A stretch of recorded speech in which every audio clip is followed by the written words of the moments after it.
Good morning. Happy hump day. It is Wednesday, October 27th. It's 9 a.m. here on the East Coast. Welcome. I'm happy to see you. Thank you for being here. And for those of you that are back for a third time, special thanks. And a shout out to my friends at Star Compliance. I'll see you later for that offsite that we're doing together. Awesome place to work, by the way. So welcome to WYDAF Live. I am Alan Ibbotson. I'm your host for the show. We'll be here for about half an hour. And, this is a show that is about, it's about building a wiser world and to help us all wise up at work and ensure that we can go back into our workplaces at some point, or maybe even just from our desks, and be better at leading ourselves and leading others. And it seems that right now, we talked a couple of weeks ago with Karen Mercado-Kempter about the Great Resignation, or as we called it, the Great Hiring Foster Clock. And it seems that there are definitely boundaries sort of being redrawn between the talent marketplace and the workplace. And, we're seeing it in headlines everywhere, wherever you look right now. And so it's a big topic of conversation. It seems that people are stressed out, burned out, and boundaries seem to be a bit of a thing. So I wanted to bring in somebody today who's going to help me have this conversation, help me figure out what is going on, and what we can do about it. And somebody who I know really knows a lot about the setting of boundaries. And so I know that whoever you are, whether you know her or not, you're either going to love or you already love Susan Scott, who is with me today. Susan is a media executive. She's currently at PBS in North Carolina as their Chief Growth Officer. But I know her as a friend and a mentor and an advisor and a brilliant, badass executive. So, Susan, are you here? Alan, good morning. I'm here. It worked. Yes, technology rules the day. The technology worked. Good morning, Susan. How are you? Good morning, Alan. I'm really good. How are you? I'm just dandy. I'm happy the rain stopped because it like rained for 2 days, and so I'm happy that it stopped raining because that was making the internet spotty, and we don't want that for a show now, do we? No, never. So let's see who we got here. Pamela, good morning. Tara's here. Oh, my little brother is here. David's saying, "Hey, big bro." That's my little brother. Oh, so David, hello. You can get stories about me from him. Vivian is here. Vivian was our very first guest on. David, feel free to write anything you want. Careful. I'm gonna put my glasses on to see what he says. So, Pamela, good morning. You need this right now. Okay, well, we're going to do our very best to help you with that one, Pamela. Thanks for joining us. So, Susan, it seems to me like there's a big redrawing of boundaries going on between the workplace. Between the talent marketplace and in the workplace. People are really being very specific about what they will and they won't accept now from the work environments. What do you think is going on? Yeah, that's a great question. I mean, I think there are a lot of opinions. When I look at it, I actually see the seeds of this today going back 30, 35 years, right? When we go back 30, think about our parents and our grandparents. They lived in the gold watch generation. And in that generation, those generations, there was absolute loyalty. Employees were loyal because companies were loyal back. I'm not saying it was an obligation, it's just the model. And so you'd work for 30, 35 years, you'd earn your pension, your gold watch, and you knew that you had your job. When shareholder value, I mean, maybe we should blame Michael Milliken, but when shareholder value began being the thing that companies focused on, first quietly and then vocally, the effort to chase the dollar and to earn margin and profit meant that the easiest expense line was always going to be headcount. Now, I'm not talking about anyone personally, but essentially what you have was the seeds for the Great Migration. Employees, talent is catching up to the reality and recognizing that they have value too. The workplace is not one-sided. What we bring as employees is something that is of value, and you have to manage your value in the workplace. Yeah, and it seems like it's really sending a lot of companies scrambling because they're trying to attract talent. There's so many open vacancies right now, and it's a real challenge for organizations to sort of bring them in. They're ghosting talent. Talent's ghosting companies.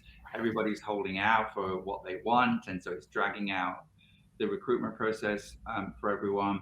But it seems to me that if we were better, if all of us collectively were better at drawing, setting, and maintaining our boundaries in general, then this might not be happening, right? Because if we honored and set boundaries in the workplace, then we would have a more fair, just, equitable environment at work for many people. And that's not to say that that's not happening. There are many great companies. I work with a lot of them, right? Yeah. And you too. I know you've worked in some awesome places, and we've had great careers. But I think generationally, there's something happening that is quite different. And this pandemic has really shifted people's perspectives, and they don't want to spend 2 hours commuting, or not have time to sort of take a break in the middle of the day and play with the kids for half an hour or whatever. They want work-life integration now, especially when we're working at home, is really seems to be kind of more of a priority.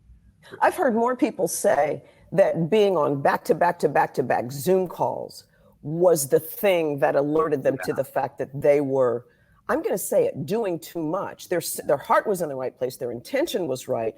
But if you start your day, and if you have children around the house, you start your day at whatever time, and you're scheduling. And remember how we thought it was great to socialize on Zoom, so you carried it through the day into the night. So this relationship with this flat screen on a continuous basis got a lot of people thinking, wait, what am I doing? Yeah. And how do I shift so that I feel that I'm in control of my life, that I'm able to actually do the work that I'm being, that my company is asking me to do, because meeting isn't the work. No, exactly. And it's got everybody kind of reevaluating, right? How do I now make this work for me? And organizations are sort of trying to kind of operate within existing models and sort of trying to make it work within the structures that they already have, and people going, no, that's not working for me anymore. Yeah. Right. But you can't stop there. You can't, right? No. The point is, you can't just say that's not working for me anymore. There's a responsibility that we have, right? And I know that you and I will talk about that. Yeah. Yes, let's talk about that. So I know, so we're going to give everybody today some real tips. So here's the dirty little secret, everybody. I'm just going to let you in on the dirty little secret, okay?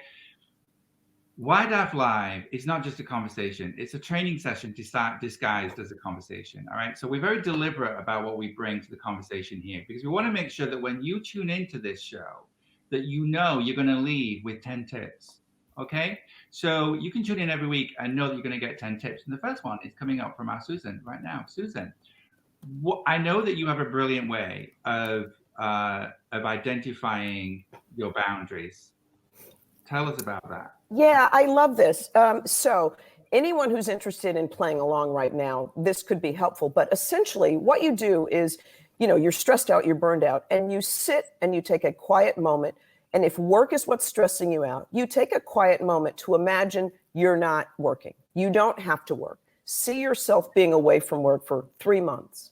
Visualize what you would do during that period of time. Feel it, sink into it, right? For me, I would take up pickleball. I would practice hot yoga more often. I would hike. There are a whole host of things. I would write more. Now, pull yourself back and say, I must go back to work. I have to return to work. I have needs. I have children. I have obligations. I have insurance. I have relationships. I have work that I really enjoy, right? Yeah. So what you do then is you say to yourself, for me to return from this blissful 3-month thing, what will it take to make that acceptable for me? Yeah. What is it going to take? I have had people say it's going to take reducing the numbers of Zoom meetings, having more in-person meetings, starting my day earlier, starting my day later. Just it helps you no. say, oh my goodness, no is a whole sentence. It's a whole sentence, yeah. I think that's something I've done it. I know members of my team in my current role have done it. It helps you clarify what your boundaries are for your work health so that you're then better able to say what, Alan? Okay, here's how it is best for us to mutually benefit if I work this way. We have that responsibility. That has nothing to do with levels or I can't say that to my boss. Oh my goodness, you absolutely can. Yeah. No, you have a responsibility to yourself to maintain your sense of equilibrium and your balance, right? So that you can show up and do your best. Your organization, your company wants you to do the best for them. Yay, Shannon. Shannon, this is such a great exercise to provide more clarity. Yes, it's brilliant. What do you expect from Susan Scott? She's brilliant. Yes, absolutely. And but I think it's also important for leaders to understand and respect that we are now in an age where people want to and will be setting boundaries. Yes. In ways that perhaps we haven't done before. But it is a skill, right? It is a skill to do that. And I think that you do actually have to teach people how to treat you, right? Don't assume that they know or assume that they're bad if they don't know, right? You do have that responsibility for setting boundaries just as part of being in relationship really with everyone, which I guess kind of goes back to your point. Yeah, listen, a really aware manager or leader can kick off the conversation by expressing they don't have to say it as boundaries, but for us to work well together, I'd like to share some things that I will need, and I'm happy to share why. And I am interested in understanding what you need in order to feel productive. But there's a key here, Alan, that you and I have discussed how what they do meets the goals and strategies and objectives. But even if that's not clear, there's still a way for either the leader or the staff member to establish their boundaries so that they're productive and so they feel good about themselves. Yeah, and you raise an interesting point about that role clarity piece, because in my experience as a coach, what I have found many times over the years is that what looks like a boundary issue is actually a role clarity issue, or there's a lack of clarity around expectations, right? And so if I'm expecting you to be doing this for me, and you think, wait, you're stepping over a boundary here, that's like there's a clear line between what I'm supposed to be doing and what you're asking me to do, and kind of like get back out over my boundary. That could be based on a misunderstanding on my part, right? And that could be because it hasn't been made clear to me. And I think so as a leader, it's really important now, especially to be super clear with your own people about their role, where their role begins, where their role ends, and what the expectations are and how it all fits together. Like the context needs to be clear for everyone so that these issues don't come up. Yeah. Right? Yeah. And if it does come up, you've got to push it back up to where it belongs, right? Correct. It's not your problem to solve, essentially. Well, sometimes that's exactly why there is burnout, because I always assume the best, right? And so I assume that everyone's working because they care about it and they recognize, oh, this is not getting done. So I know I'm supposed to do this, but let me run over here and help this person. I'm going to volunteer for this. And you look up and that soul who sees it hasn't done a couple of things potentially. One, recognize what is in their purview to solve. Two, step outside or upside and say, hey, I'm doing this. This is not happening. Not accusing anyone, but I need help with figuring this out. Yeah. And three, sometimes you just stop and get silent in order to establish the neutrality that you're going to need to decide, okay, what is the thing that should be done next, as opposed to churning and constantly going. We're doers in this society. Absolutely. And I think the pressure to do, right, and the volume that people are experiencing and dealing with right now, sort of can make us emotional in that moment where we don't usually know that we need a boundary until it's been crossed, or we don't even know that the boundary is there until somebody crosses it, and then suddenly we're like, whoa, what was that? Like, oh my God, Alan. I mean, I fear that there are people in the chat who know the times I have not done that well, right? So but I think it's important, if let's say you and I work together and you piss me off and it's been building because you always do that thing.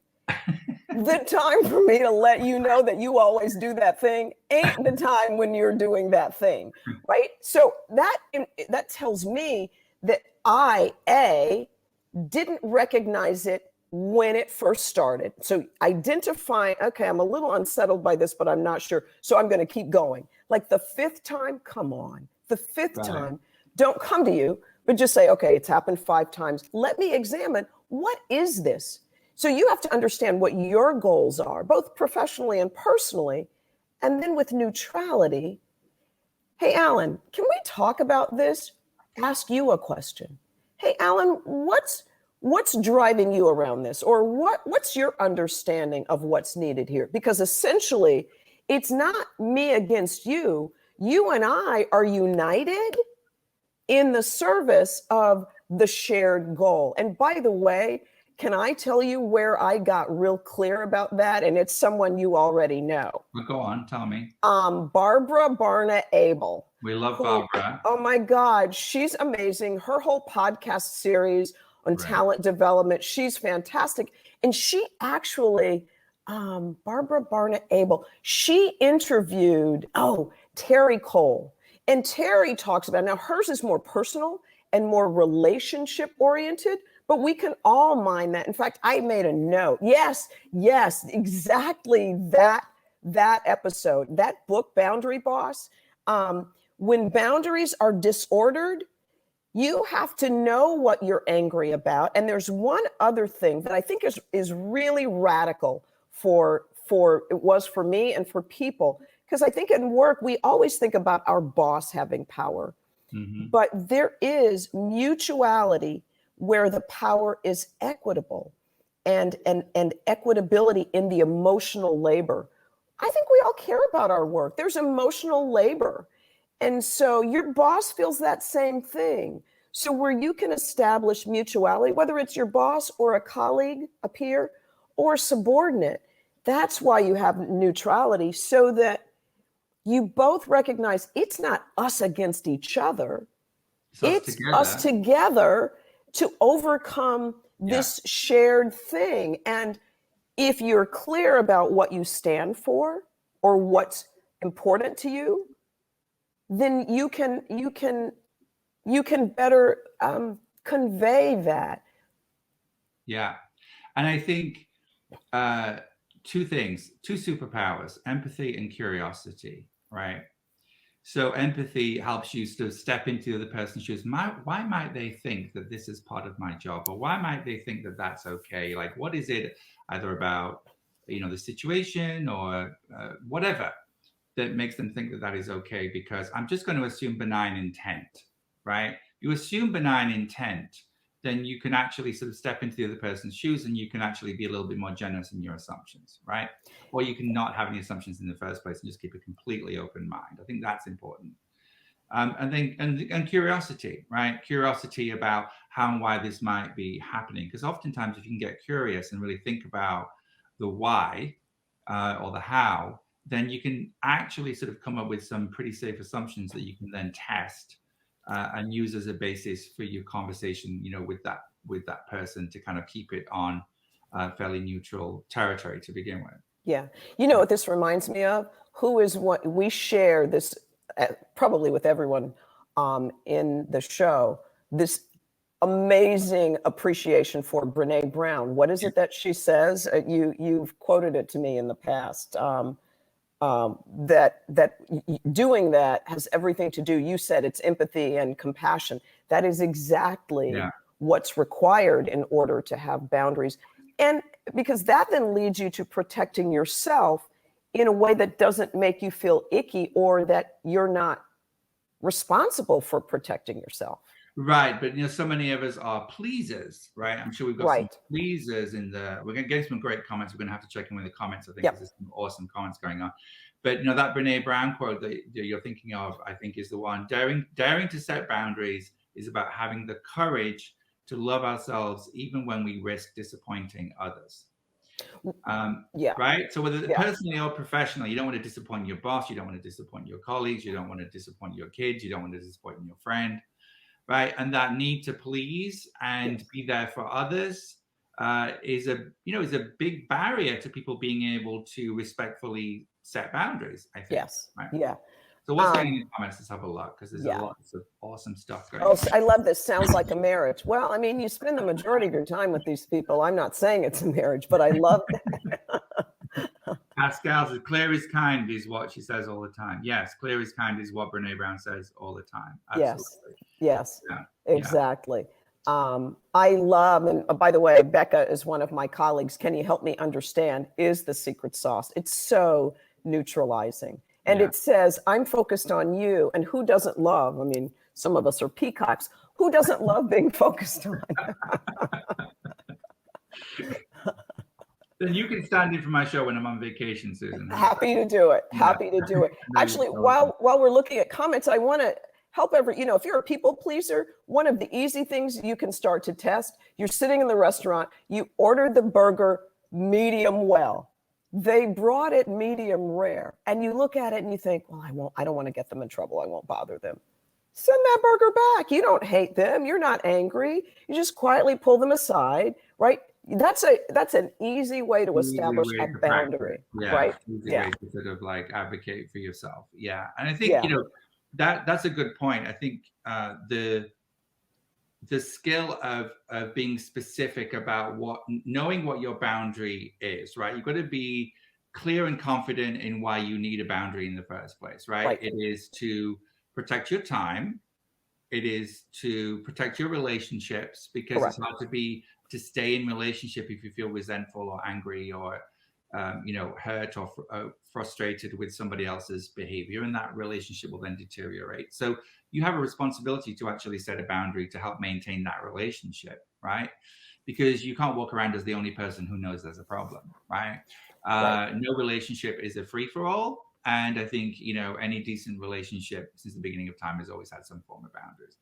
And then, of course, the third reason to have boundaries is to protect yourself, right? And your values, right? You want to walk in your values. If people are asking you to do something that is outside of your value system, then of course that's going to be jarring, and you want to make sure that you have boundaries around that.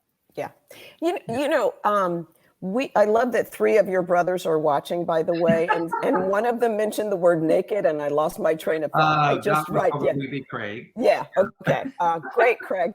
But what might be helpful for people? Let's give them a couple of scenarios of. Let's do it. Yeah. So let's say, Alan, you and I are working on a project, and I always make you the bad guy. That's okay. You always have the British accent. We're always the bad guys. Yes, you are. Yeah, I'm here for it. You always come to me and leave on my desk, in kind of a passive-aggressive way, I might add, something that needs being done by the end of the day. And I just haven't said anything to you about it. What do you think? How do you think I should handle that? Well, okay. So if I'm now stepping into your shoes and thinking about how I think you should handle it, I would say, okay, when you give me these things, this work that you do at 4 o'clock, asking for it at 5, it means that I haven't been able to prioritize to make sure that is done in a timely fashion. So it may be that you're not getting it soon enough, in which case from whoever you're getting it from, in which case you can't get it to me until 4, and then I'm left with it to try and finish before 5. Well, obviously that's not possible. So let's talk about it, because it may be that we need to push this upstream, or we need to refigure out how we do this. But I'm here to work with you. We're colleagues. We're all on the same side. So let's talk about it. And so maybe I come to you and say, you know what? In order for me to do this in the way that you like and that serves the organization, Is it possible for you to get this to me 2 days in advance? And here are the reasons why. Yeah. Right? Be specific about what about the alternative. Yeah. Right. Yeah. Here's what I would like. Can you do that and get commitment to that? To actually Right. get their commitment is important. Right. So that you're in agreement and you're both on the same side.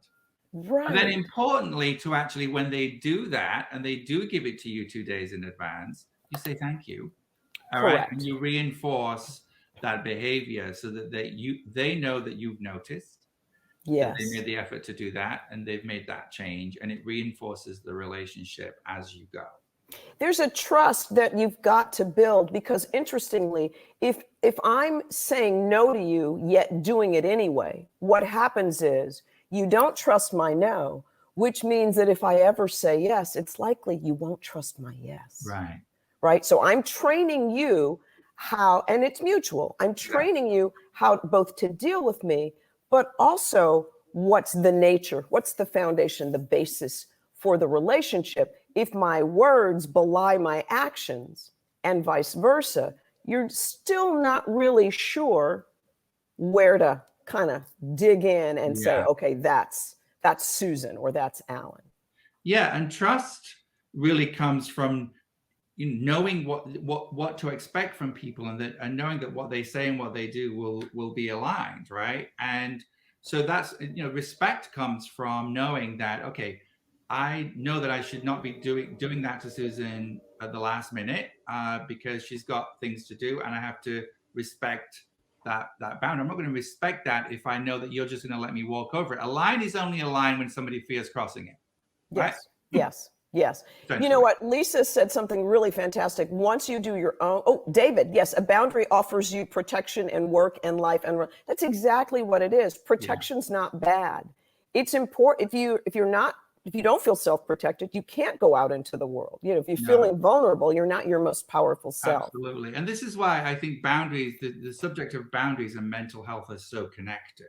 Yes. Right now, and it's why there's so much pushback in the talent marketplace to sort of, get what they want, which is, clearer work-life boundaries or integration, and, policies, practices, environments that help them do that in ways that, because people do want to show up as their best selves. They want to actually grow their careers and achieve things and so on and so forth, right? So yes, actually it's part of mental health to be able to do that.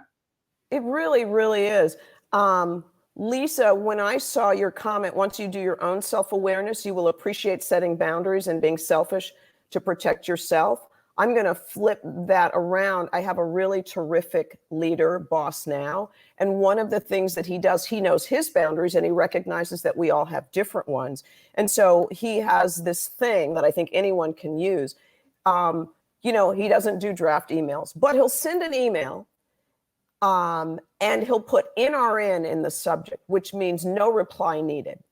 Right? So he knows that he needs to get it out, but he doesn't have an expectation. And he'll also use TOM, talk on Monday, right? So there are little ways that you can collaborate around, up and down in order to live your self-awareness and to help other people know how to maintain their boundaries with you.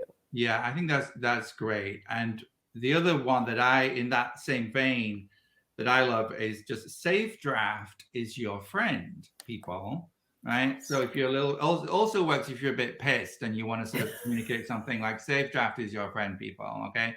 But it's really good especially if you're a boss and you're, working on a Saturday just to kind of knock some things out, safe draft, send it on Monday. Don't create the expectation with your team, right, that they have to be responding to you. Because if you're in a position of power, then that's a responsibility in and of itself, because it will create expectation that people have to respond to you, and so it's kind of the wrong message to send. And on that vein, I would say that we have in fact entered a bit of a different era where I believe that many younger employees are going to exercise the right to their boundaries, right? Because they're entering the workforce. This is all happening right now.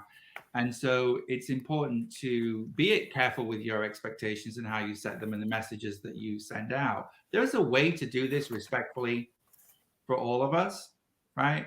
And I think it's important, if you're a leader, to understand that the dynamics are changing dramatically right now with all of this going on. And if you're a leader, it's going to be a different kind of conversation that you're having with people. You don't have all the power anymore. Yeah. You know, we never talked about the poll, but I do. Did a little poll. God, we did a poll. Yeah. So do you feel like you need better boundaries at work? Now, in full disclosure, there were only about 50 responses because the algorithm didn't work very well for us in terms of getting this out there. But for what it's worth, 77% of people who responded, 50 folks, said that yes, they need better boundaries at work. So I think this is obviously something that most of us struggle with. I know I have struggled with it in the past, but you know, it's one of those things that I think if we were better at it, then we'd all be a lot happier. There's something that I'm cracking up about as it relates to this topic. And we, you know, it's that we are here talking about boundaries and we have boundaried people on time. We have what, sorry? We've gone over on the promised time. Oh my goodness, it's nice. I know. Isn't that ironic and hugely amusing and fantastic? And I don't want to stop, but and you know, all these people in the comments, they're just letting us go over. They're not one person said boundaries. He said, "This is really interesting, but I have to go." Good for you, Pascal. You're watching back on the replay. Yes. We do have to. We do have to wrap up. So, if you had a closing message for folks, Susan, about this topic of boundaries, what would it be? That boundaries are your friend. You have to establish them in your work and your life, and that it is simple and easy to do. It's as simple as taking a deep breath and thinking about what you need to take that next step. Yeah. And it's not conflict. Confrontation is not the goal. You might get pushback, right, when you try and set a boundary. Take that as an indication that there's work to do on defining where that boundary is. But own only what you're capable of owning. You know, sometimes you have to, you know, kind of reframe things. You have to kind of, you know, push them up the chain, but stick to your boundary because you'll regret it if you don't, right? Yeah. And find ways to be empathic, curious, and stay in relationship when you do it, right? Because it will pay dividends for you. Susan, thank you. Oh my goodness, Alan, it was a pleasure. Yeah, there are 20 shows we could do, probably. I'm here for it. I'm here for it. Promise me you'll come back sometime. Whenever I'm asked. It's a pleasure. Right. Thank you so much for being with us. Thank you, everybody. That's the end of the show. It's 9:33, so we're going to sign off. You can, of course, find us on LinkedIn in the Wisdom You Didn't Ask For WYDAF group and the Facebook page, I believe. Yes, we've got pages and groups. It's all confusing, but you'll find us #WYDAF everywhere. You will find us, so please follow along. I will see you in a couple of weeks with my next guest, who is going to be the brilliant Barbara Barner-Abel, and I can't wait for that one. So please join us for that. In the meantime, let us know what you think of the show and what we can do to help you more with boundaries. And if you go to the WYDAF page and the WYDAF group, you'll actually get a lovely, tidy, sexy handout about everything that we've talked about today. So go find us, join the group, and you can get a copy for yourself. I'll see you in a couple of weeks. Thanks for joining us.